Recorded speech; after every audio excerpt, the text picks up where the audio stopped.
Ilikuwa asubuhi tulivu ya siku ya Jumamosi. Wanafunzi walikuwa bize kufanya shughuli mbalimbali za usafi. Ilikuwa ni siku ya mapumziko, moja kati ya shule pendwa zaidi pale shuleni, kwani wanafunzi wengi hasa wale wahuni walitumia kutoroka na kwenda mitaani katika familia zao. Na hata hivyo, kwa mabao shule hiyo ilikuwa ni ya wasichana tupu. Ingawa ilisifika kwa kufaulisha vizuri, lakini pia nje ya shule hiyo kulitanda kashfa juu ya matukio yanayofanywa na wanafunzi wa shule hiyo. Lilikuwa jambo ambalo liliwasumbua sana walimu wa shule hiyo, kwani kusikia fununu hakuwahi kumkamata mwanafunzi hata mmoja juu ya matukio hayo. Sio walimu wa nidhamu, msaidizi mpaka mkuu wa shule Bwana Alex, wote walishia kupata habari hizo mtaani tu.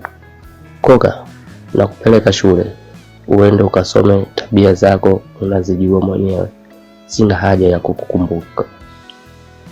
kukukumbusha. Ukaa mitaani na ugumu wa maisha umeuona, kwa hiyo ukatulie, usome kwa bidii. Shule hii inafaulisha sana kama ukiwa serious. Mimi nimemaliza, ngoja niende na kukabidhi kwa walinzi hapa.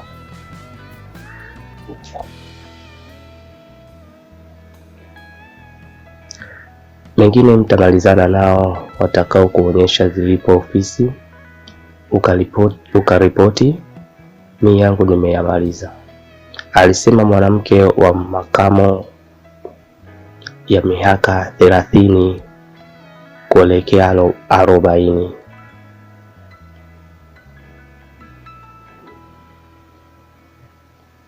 Aliyekuwa nje ya geti kuu la shule akikamilisha zoezi la kumfikisha mwanafunzi aliyekuwa akihamia shuleni hapo. Koga, msichana mrembo aliyehumbwa akaumbika, pamoja na kuwa na umri mkubwa wa miaka 23, lakini umbo na sura vilibeba taswira ya msichana mdogo wa miaka 17 ama 18. Alikuwa akijiunga na kidato cha 5, ikiwa ni baada ya kuhangaika mtaani baada ya kuacha shule akiwa kidato cha 2. Kisha ugumu wa maisha ukamchapa KO. Mwishowe hakuwa na chaguo jingine zaidi ya kusoma mafunzo ya QT. Hatimaye akafanikiwa kufika kidato cha 5.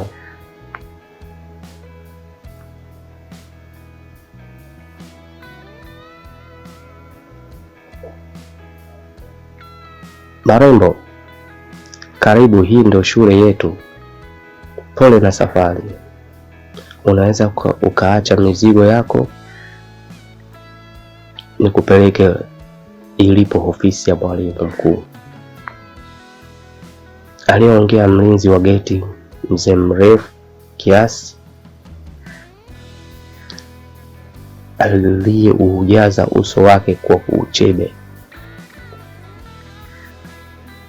uliokozwa kwa rangi nyeusi. Koga aliacha vitu vyake kama alivyoelekezwa na mlinzi na kufuatana naye mlinzi yule maarufu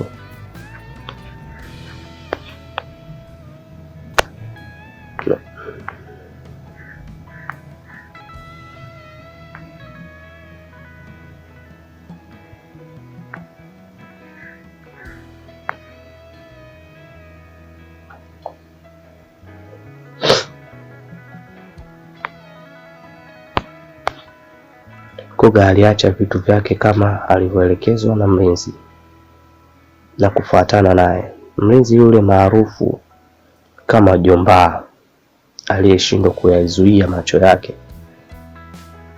yasimtazame ndio alizidi kupagawa, akajikuta akimeza mate ya uchu.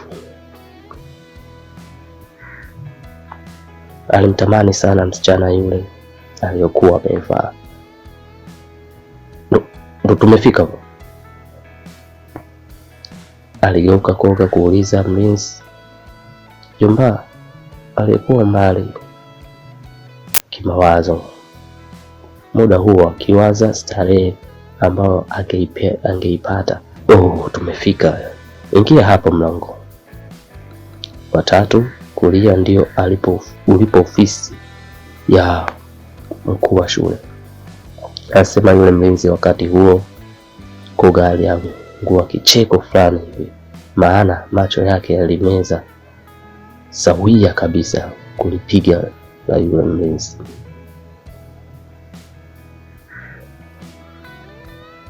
Lilokuwa likitamani kutoka nimtafune.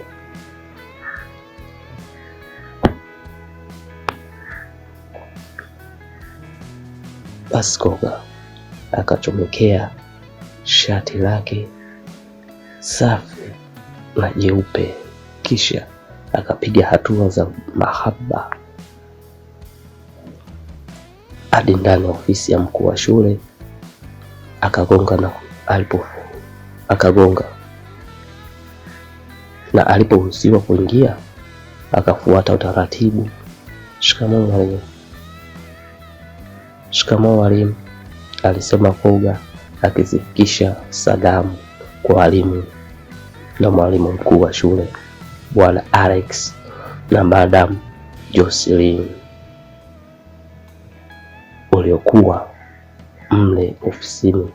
Mkuu wa shule macho yalimtoka, ikabidi aivue miwani yake.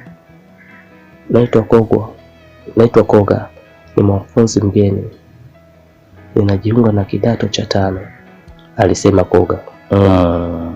Kujiunga shule na sketi hapo na hizo lipstick ulizipaka kwa nini? Ulizipaka kwa nini? Umesikia hapa tunaonyesha mitindo, alisema Madam Jocelyn, ambapo mkuu wa shule hakusema chochote, akamwambia Koga akae kwenye kiti. Sasa mwalimu, ratiba ndio hiyo, inabidi ukaibandika ofisini na wote muifuate, wacha nimalizane na huyu mwanafunzi, alisema mkuu wa shule na kumpa Madam Jocelyn bahasha fulani hivi. Madam akatoka. Wakati huo ofisini wakabaki mkuu wa shule na Koga. Naomba ukae. Mtajie namba yako ya kidato cha 4. OOHKY. Umepangiwa kombe gani? HGE. Sawa. Yalikuwa majibu na maswali aliyokuwa akiuliza mwalimu mkuu. Wakati huo Koga akiyajibu sawia kabisa. Wakati akiendelea na mahojiano,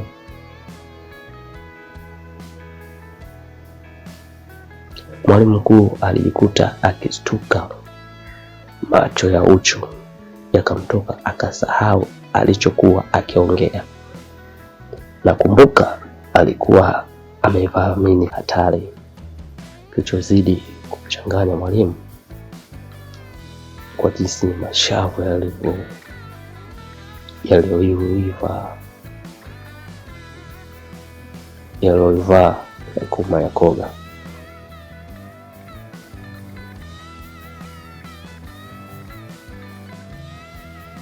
Alikuwa akimtazama Koga.